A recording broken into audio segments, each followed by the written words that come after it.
सभी भक्तों को मेरी जय श्री कृष्णा, राधे राधे।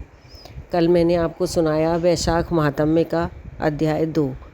आज मैं आपको वैशाख महात्म्य का अध्याय 3 सुनाने जा रही हूँ।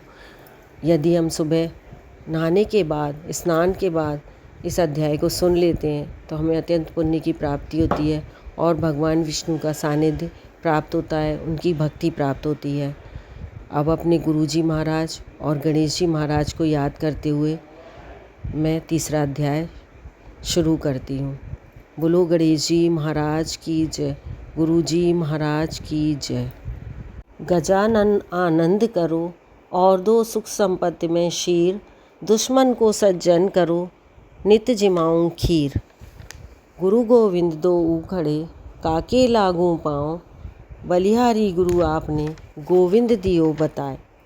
अब तीसरे अध्याय की कथा आरंभ करती हूँ। नारद जी ने कहा, हे नृपेंद्र, वैशाख मास में किसी उत्तम ब्राह्मण को अथवा गर्मी में थके हुए मनुष्य को शैया दान करें अथवा सुखदायक स्थान पर सुला कर हवा करें तो ऐसे मनुष्य को शरीर के रोग नहीं सताते तथा उसके समस्त पाप शांत हो जाते हैं। वह जन्म मरण के बंधन से मुक्त हो जाता है। उसके कुल में कई पीढ़ी तक कोई पापी नहीं होता। ऐसा मनुष्य 7 बार जन्म लेकर भी सदैव सुखी रहता है तथा अपने कुटुंब सहित मुक्ति पाता है। वैशाख मास में आसन, चटाई, कंबल आदि का दान करना भी अति उत्तम है। उस पर बैठने और सोने वाला सुख प्राप्त करता है, तो उस पुण्य के फल से दान करने वाला भी अकाल मृत्यु से छूटकर दीर्घजीवी लंबी आयु वाला होता है और अंत में मुक्ति पाता है। जो मनुष्य गर्मी के कारण दुखी ब्राह्मण को पतले वस्त्र दान करता है वह चिरंजीवी होता है। कपूर शरीर की गर्मी शांत करने वाला है, अतः उसका दान करने से भी परम गति प्राप्त होती है। जो मनुष्य ब्राह्मण को फूल और कुमकुम का दान करते हैं वे समस्त पृथ्वी के राजा बनते हैं। ऐसा मनुष्य पुत्र पौत्रों से युक्त होगा, अंत में मुक्ति पाता है। चंदन तथा हल्दी का दान त्वचा के दुख दूर करता है। गोरोचन, कस्तूरी, खस, चंपा आदि दान करने वाले मनुष्य की देवता भी सराहना करते हैं और वह त्रिविध 3 तरह के दुखों से छूटकर मुक्ति पाता है। केतकी और मल्लिका दान करने वाला व्यक्ति विष्णु जी की आज्ञा से वैकुंठ लोक प्राप्त करता है।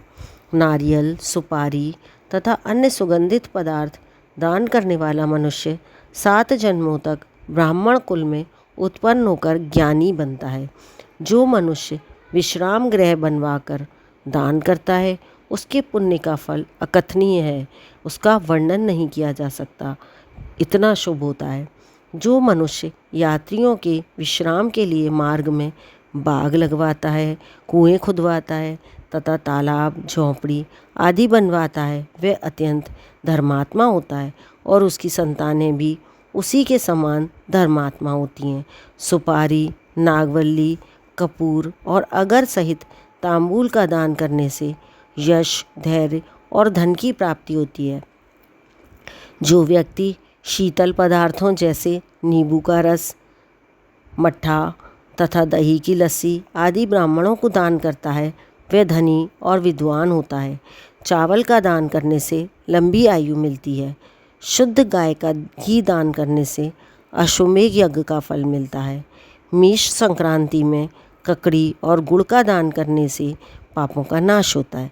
सूर्य की तपन को शांत करने के लिए ईख का दान, गन्ने का दान करने से अनंत पुण्य की प्राप्ति होती है। सायंकाल की थकावट को दूर करने के लिए पके फलों का दान करने वाले के पितरों को अमृत मिलता है और उस मनुष्य को सायुज्य मुक्ति मिलती है। जल युक्त कुंभ का दान, घड़ी का दान पितरों का गया श्राद्ध करने जैसा फलदायक होता है। तृतीय अध्याय समाप्त होता है। इसमें हमने जाना कि किस चीज़ का दान करने से कौन सा फल मिलता है, किस चीज़ में वृद्धि होती है। हमें अपने शास्त्रों से बहुत ज्ञान मिलता है, इसलिए ये महीना अत्यंत पावन है। इन अध्याय को ज़रूर सुने, नियम से सुने, अत्यंत पुण्य की प्राप्ति होती है। धन्यवाद। यदि आप हमारे इस चैनल पर नए हैं तो लाइक करें, शेयर करें एंड कमेंट करें।